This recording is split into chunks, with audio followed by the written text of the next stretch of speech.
lá está, fruto da juventude, faz uma época fantástica e depois sai. Tem a ver com o nível de preparação que é necessário. Às vezes nós sabemos que o futebol não é matemática. Se fosse matemática, todos nós mexíamos as pecinhas e aquilo funcionava na perfeição. O futebol é necessário, tem esta emoção, tem esta adaptação. Estamos habituados, eu estou habituado a jogar com o Djalma e sei como é que ele me passa a bola, mudo de equipa, vou para outra equipa, não sei como é que o colega me vai passar a bola. É necessário esse tipo de adaptação e que por vezes não é tão rápido como nós desejaríamos e muitas das vezes que o próprio clube desejaria, que a equipa desejaria, que os torcedores desejariam, não é? Por isso... Resumindo, Silas, se não correr tem que desequilibrar muito, senão fica difícil. Djalma, já pensou você começar sua carreira como treinador num clube que havia 73 anos não levantava uma taça e você conseguia essa proeza? Herói, pô. Isso aconteceu com o Pedro Emanuel, uma acadêmica de Coimbra, né? Certo. E essa experiência, Pedro? Fantástico, fantástico. Uma grande aprendizagem para o meu primeiro ano enquanto treinador principal, que foi sair de uma equipa grande. Contra o teu Sporting, viu, Silas? Pois é. Sair de uma equipa grande, habituada a ser dominadora, a ser uma equipa protagonista, que tem 70% de posse de bola, que está sempre em cima da baliza do adversário, e passar para uma equipa que lutava para não descer divisão e que tinha como grande objetivo, que é um histórico, a Académica é um orgulho em Portugal, é um país, é um clube muito, muito querido por todos no país e de facto criou-se ali as condições, equipa boa.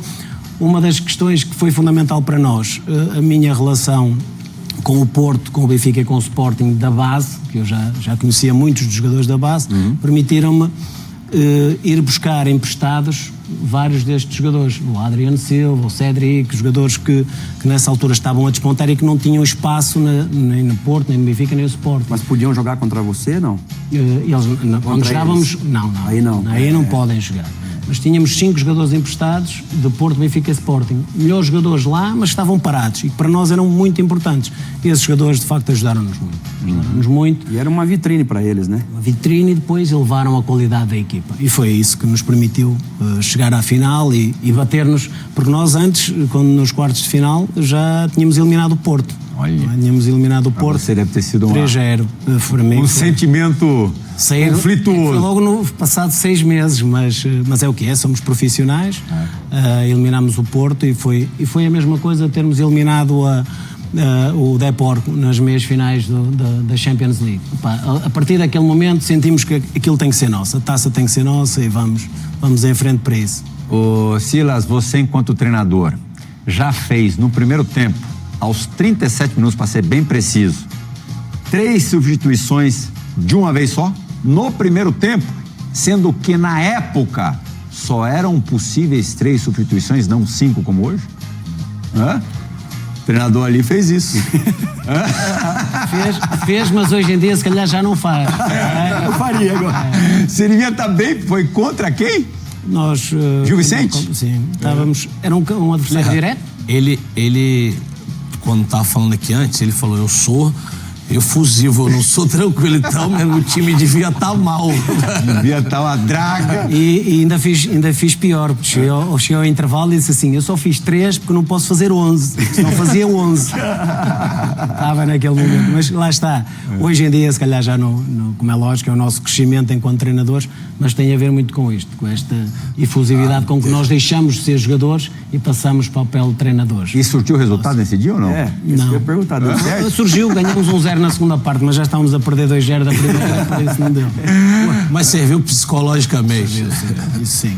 Experiências internacionais, eu estou falando, saindo de Portugal. Teve Chipre, né? Chipre.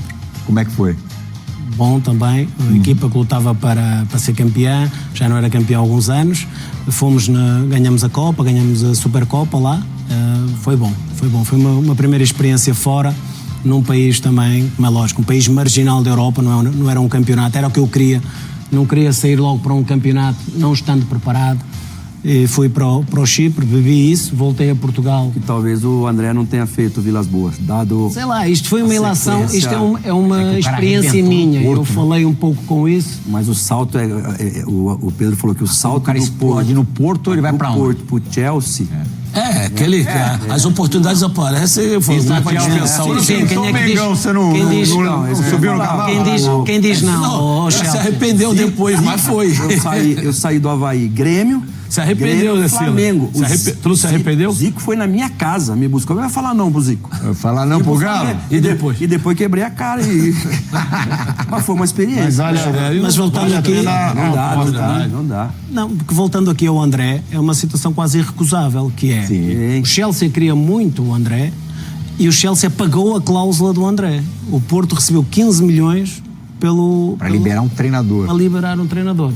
Tem como dizer não? Não, ele é complicado. Ao apostar as fichas todas nele, ele só tem que pegar nas malas e arrancar. Pedro, e a experiência de Espanha, no Almeria? Fantástico. Portanto, isto está Você ligado... larga super bem, né? É um dos melhores começos de um treinador lá. Certo.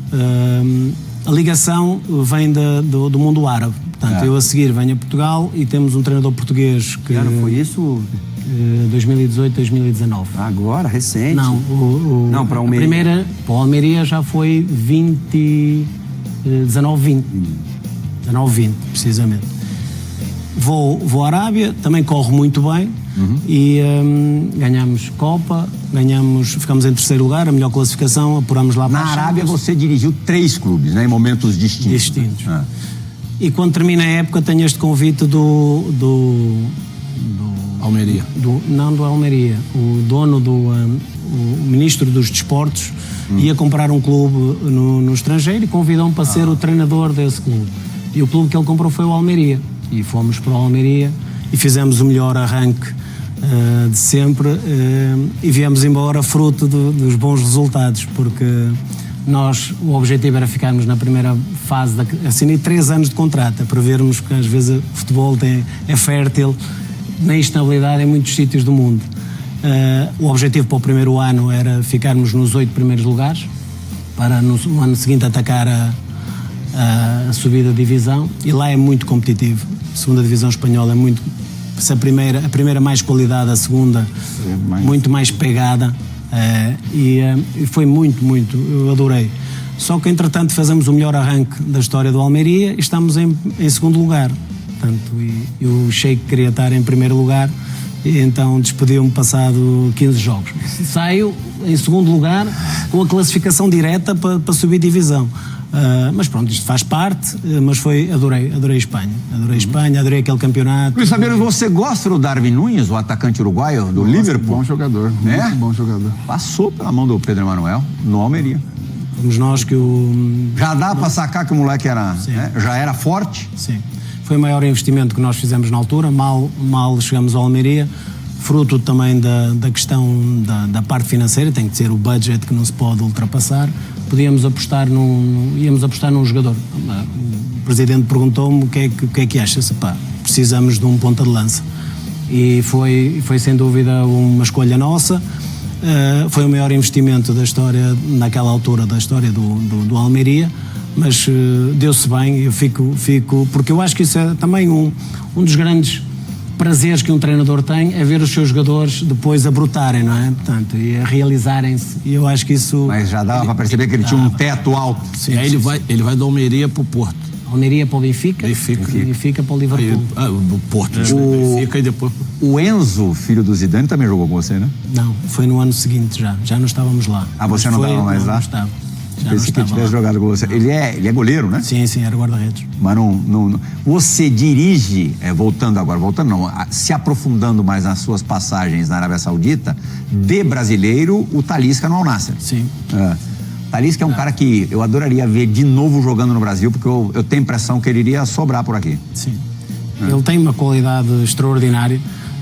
Apesar de nós ouvirmos falar do Talisca há muitos anos, o Talisca foi muito novo, foi muito jovem para o Benfica, depois Besiktas e depois vai para a China, mas tem uma qualidade acima da média.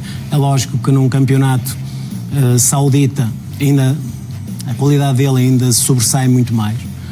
Está num clube grande, está num clube gigante lá na Arábia Saudita, mas neste momento tem uma equipa que é, para mim, a melhor equipa do campeonato e vai este ano novamente, de certeza absoluta. O Hilal, do nosso JJ. Então vamos entrar nos técnicos portugueses que triunfaram nos últimos 5 anos aqui no futebol brasileiro. Começando pelo Jorge Jesus, naquele Flamengo arrebatador, campeão da Libertadores e campeão brasileiro. O Jorge Jesus, você tem alguma vivência com ele, algum tipo de relação com ele? Sim, temos uma relação, não temos uma relação próxima, temos uma relação de colegas treinadores que se cruzam muitas vezes. Então no campeonato saudita nos últimos anos várias vezes temos uma noção exata, e eu acho que é aquilo que também nos distingue enquanto treinadores que chegam a um campeonato como um saudita, que são campeonatos que têm uma realidade diferente, uma cultura diferente, e é necessária uma adaptação. Nós ajustamos-nos e adaptamos-nos rapidamente. E ele é um desses géneros. Chegou, montou a equipa, que de facto é a melhor equipa, não tenho dúvidas nenhumas, e faz a diferença. O Flamengo de 19 fez muito barulho em Portugal? Fez. Se falava muito? Muito. E a repercussão foi muito maior, sendo o Jorge Jesus, que também tem um nome muito forte em Portugal e que foi construído uma carreira de sucesso ao longo dos anos e teve muita repercussão. Do Abel Ferreira, 10 títulos no futebol brasileiro, 2 Libertadores, enfim, o cara ganhou tudo e algumas coisas grandes mais de uma vez. Ele passou a ser visto de uma maneira diferente em Portugal do que antes de vir para o Brasil? Sim, apesar da passagem dele em Portugal não ter sido muito longa, né? Sim, só o Braga. Depois, se não me engano, sai para o Paulo. Dentro de Portugal não tem... O Abel não tem essa repercussão toda dentro de Portugal. Sim, porque não faz um trabalho como fez o Jesus, não é? O Jesus liderou o Braga, Belenenses, também Benfica... Tem muita... Com a idade, Pedro, porque ele é bem novo, né? O Abel, em comparação com o Jesus, com o Vitor Pereira não tanto, mas com o Jesus ele é muito diferente, né? Sim, a diferença também entre o Vitor Pereira e o Jesus também ainda é grande, porque o Jesus já deve ter 68, 69 anos e o Vitor deve ter 53, 54. Portanto, 10 a mais que o Abel só. 8, 10 a mais que o Abel. A tua faixa, você tem 49 em relação ao Jorge Jesus, mas aos outros você tem 49, né? Exato. E o último português a se dar bem por aqui é o Arthur Jorge, que teve, né, Djalma, na decisão da Copa Libertadores um papel fundamental. Ali se viu o dedo do técnico e mesmo que ele não tenha feito nenhuma mexida no primeiro tempo. Por isso que se viu o dedo do técnico, né? Exatamente. Não, assim, a final foi para ser a cereja do bolo, né? Porque o trabalho que o Botafogo fez durante a temporada é o time que realmente joga um futebol bonito. Dá gosto de ver o Botafogo jogar. E na final ele foi muito bem. É lógico que depois que ganha com o resultado, tudo é mais fácil analisar, mas ele deixou ali a equipe taticamente muito bem postada e deu no que deu, né? Ganhou com a menos. Mas ele declara também, antes do jogo contra o Palmeiras, que foi o jogo, assim, acho que pra mim e pra muita gente, que levantou a moral. Que levantou a moral pra jogar a final da Libertadores. Ele fala, o emocional do Botafogo tá em ordem, que era o que a gente pensava aqui. Foi uma entrevista coletiva na segunda-feira. Ele falou, o emocional dos meus jogadores tá em ordem. E a gente achou que ele tava chamando a responsabilidade pra ele, o que também não estaria errado, né? Mas não, de fato se viu no jogo contra o Palmeiras e no jogo contra o Atlético Mineiro. O Atlético Mineiro com 30 segundos de jogo, com um jogador a menos. E ali... Dos três, JJ, Abel Ferreira e Arthur Jorge, que agora o público brasileiro conhece muito bem, você se parece mais com qual? Como estilo de treinador? Não só taticamente, a forma de administrar o grupo. Acho que essa parte tática, isso depois vai rodando de treinador para treinador. Vejo muito naquilo que seja um Abel, o Arthur também, acho que o Jorge é de outra geração também e por isso mesmo não há assim uma proximidade mais tática, porque para mim ele é um... Há uma diferença muito grande do Jorge pro Abel, por exemplo, né? O Jorge é mais verticalzão. O Jorge é um catedrático do futebol. Falarmos com ele sobre futebol é estarmos a abrir uma enciclopédia, não é? Aquilo nunca mais para. Acho que nós fomos acoplando outras características ao longo dos anos e acho que a escola Mourinho também vem muito nessa sequência, de agregar junto do jogador, de incorporar o jogador no momento da decisão e isso faz com que o treinador hoje em dia esteja melhor preparado. Isto para dizer o quê também? que eu fico muito orgulhoso de ver num campeonato, numa série, num Brasileirão, onde há muita qualidade e há muitas equipas competitivas, e sem dúvida que o treinador português está a dar cartas. Há uns que também tivemos aqui experiências menos boas, como é lógico, de portugueses também, exatamente, nem tudo corre bem. Na Libertadores é impressionante, porque das últimas 6 conquistas brasileiras, né, foram conquistas seguidas, né, de 19 para cá, 19, 20, 21, 22, 23, 24, 6. 4 conquistas de treinadores portugueses. 2 do Abel, o Jorge e o Arthur Jorge. O Dorival e o Diniz furaram essa bolha. Não, e conquistas com times que marcaram, né? Os times realmente jogavam um bom futebol. Os portugueses hoje, os treinadores portugueses veem o mercado brasileiro assim com ótimos olhos? Sim. Eu acho que o campeonato brasileiro também subiu o nível. Subiu o nível nos últimos anos bastante, também fazendo regressar muitos dos jogadores que iam para a Europa para ganhar dinheiro. Acho que esta parte financeira também veio ajudar a que o nível competitivo também elevasse. E depois aquilo que é, para nós, eu sou português e olho para o campeonato brasileiro e olho para aquilo que é a base das equipas brasileiras, e a qualidade está aqui toda, e nós gostamos de trabalhar com qualidade. Quanto mais qualidade, é lógico que vai dar dor de cabeça, não é? Termos 2 muito bons.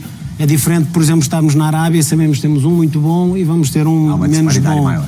Aqui temos 2 e sabemos que qualquer um deles dá a garantia de que pode fazer bem. Seleção brasileira, Plirra? Acho que não vai dar tempo, hein? Sabe por quê? Vai, Joãozinho! Ele tá aqui. De quem que é essa boate, Luiz Fabiano? É do Dija, meu eterno 10. Então faça o seguinte, assuma o papel de Márcio Amoroso. Vai em que câmera? Vai na 1 ali ou na 1, pode ser? Vai na 2 aqui, ó. Vai na 2. Na 1 mesmo. Na 1 ali, mais frontal pra você. O show é seu, Fabuloso. Solta a boate do dia já. Divide. Vem na... Deu karma frio. Eu tava indo bem. A introdução. Solta a boate do Dija e solta a dividida do Resenha para o meu querido Pedro.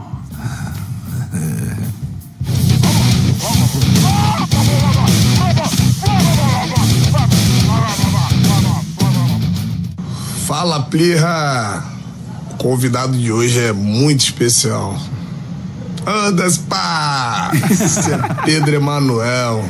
Primeiro, um beijo a todos os participantes aí. Muitas histórias. Eu lembro que a gente foi jogar o Mundial no Japão e o mais novo, né, pra dar aquela descontraída. E irritei Pedro Emanuel de Porto até o Japão. Que eu fui com o pandeiro, ele conta melhor essa história e ele naquele dia memorável, ele bate o último pênalti e a gente acaba se sagrando campeão. Pedro Manel, um beijo, meu amigo, saudades, sem falar as outras histórias do dia a dia. Aí tu tá muito bem acompanhado e que seja um belo programa, tá bom? Beijo! Carlinhos, monstro! Quer dizer que ele desafinava no samba, no ônibus? Não. Nas viagens? Ele tinha um hábito terrível para nós. Nós fazíamos viagens no autocarro e ele pegava no pandeiro e pá. Nós não estávamos habituados àquilo. Mas então, ele não cantava na feirinha da Pavuna lá não, né? Porque agora ele só tá cantando essa. É mesmo? Como é que é, Diria? Na feirinha da Pavuna houve uma grande... O único que ele canta é esse pagode. Eu queria saber se ele já cantava naquela época. Fora que no Japão ele não dormia, dava trabalho, ficava batendo na porta. É mesmo? No almoço, quebrou o prato de macarrão. É mesmo? Nossa, deixou cair? Não, bateu na mesa. Eu, Derlei e Diego e ele sentado. Proposital? E aí ele não ia jogar, e nós ia. Mano, e ele tava brabo. E nós ficamos... Você tem que jogar. Não, você não vai jogar, mas fica tranquilo. Ele pegou o macarrão. Lembra disso, Pedro? Um silêncio nossa, ele causava. A gente vai ver como terminou esse campeonato mundial de 2004, mas depois de uma rápida parada. Primeira e única do Resenha ESPN de hoje, recebendo o técnico de futebol português, angolano, na verdade. Você é nascido em Angola, né? Pedro Emanuel. For Esporte. A gente volta já mais rápido do que vocês esperam.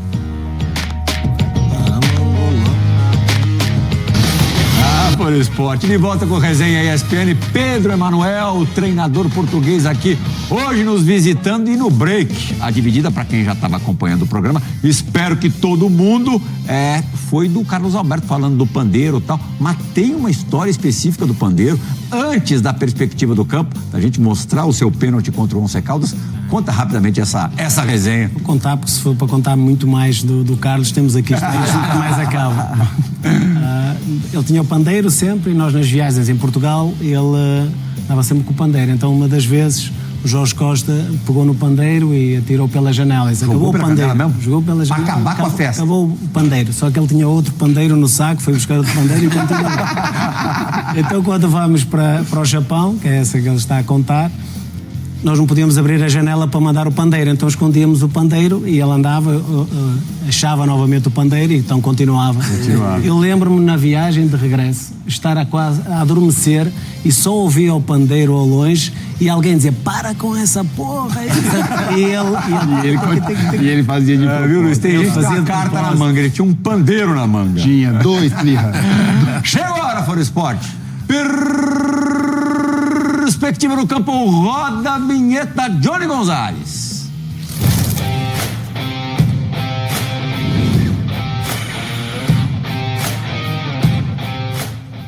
Gente, quase que o Once Caldas foi campeão. O Once Caldas teve o pênalti do título. O Porto virou nas alternadas, acho que foi 8-7, né? 8-7. E quem fez o 8º gol foi o nosso convidado de hoje. Dija, que responsa é essa, hein? Bater pênalti no tempo normal já é broca. Um pênalti de final de Mundial, que pode dar o título pro seu time? Ô, Plirra, eu vou até ver esse jogo do Celtic contra o Porto, porque ele bateu o pênalti, o último, fazer o gol e falar que aquele jogo foi mais importante do que esse, então vou ver aquele jogo, que o cara meteu o gol do título. Este para mim, claro, deixou-me ficar na história como protagonista, né? O outro foi o contexto todo. Não, mas essa aí é, coisa linda, né? Você ser o último a bater o pênalti, fazer o gol e ser campeão, não tem. Você não bateu, né, Luiz? Você já tinha saído do jogo? Já saiu. Não tinha saído. No segundo tempo, estava meio morto. Tá mortinho? Ah, mortinho. Já saí.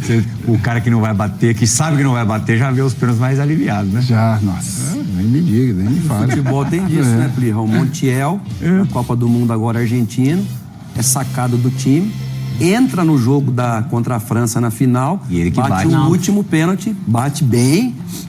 Então, mas você já batia bem? Assim, teu aproveitamento era bom? Sim. Mas nunca chegava a mim. Tínhamos outros especialistas.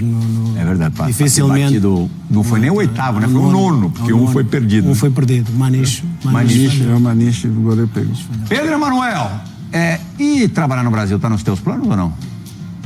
É uma paixão o futebol para mim e estou à procura de novas experiências. E, sem dúvida que aqui o Brasil é um campeonato que eu gostava de experimentar, por tudo aquilo que é o contexto, porque nós, enquanto treinadores, sem passar pelo campeonato brasileiro, não nos sentimos verdadeiramente treinadores. E por isso mesmo acho que vou experimentar. Não sei quando, mas vou experimentar. Aí você vai ver que o calendário é duro, os campos não são grande coisa, os árbitros menos ainda, mas tá ruim, mas tá bom, não é isso, Di? Tá ruim, mas tá bom. Sempre a mesma coisa. Aí vai chegar no dia da coletiva, é muito jogo.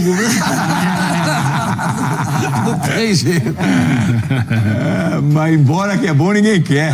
O Brasilzão, pra quem rodou o mundo todo, vai vir o Brasil, vai deitar lá Arábia, Chipre. O Brasil e assim, sendo bem realista, o futebol brasileiro tá crescendo muito também, o nível, a qualidade, a gente vê aí, Memphis Depay vindo, jogadores de mais alta qualidade, os brasileiros voltando de qualidade, possibilidade de voltar Neymar aí, tudo, então assim, o futebol brasileiro realmente tá subindo de nível e a gente fica contente. Todo o sucesso do mundo pra você, Pedro, foi um prazer recebê-lo aqui no Resenha, volte sempre, quem sabe dirigindo um time brasileiro em breve. como diz o árabe, inshallah. Paulo Silas, muito obrigado. Você, treinador, jamais, ok? Diga muito obrigado, Luiz Fabiano. Valeu. Fora Esporte, obrigadíssimo pela companhia nessa última hora. E você sabe, segunda-feira tem o quê? Resenha da rodada. No finalzinho do ano vai ter um recesso aí, porque a gente também é filhinho de Deus. Mas voltamos em janeiro. É sexta-feira, sempre a primeira exibição, normalmente às 10 da noite, quase sempre às 10 da noite, do Resenha ESPN, nesses moldes, recebendo um convidado, sempre tentando que seja tão legal quanto o Pedro Emanuel hoje. Tchau, gente. Valeu!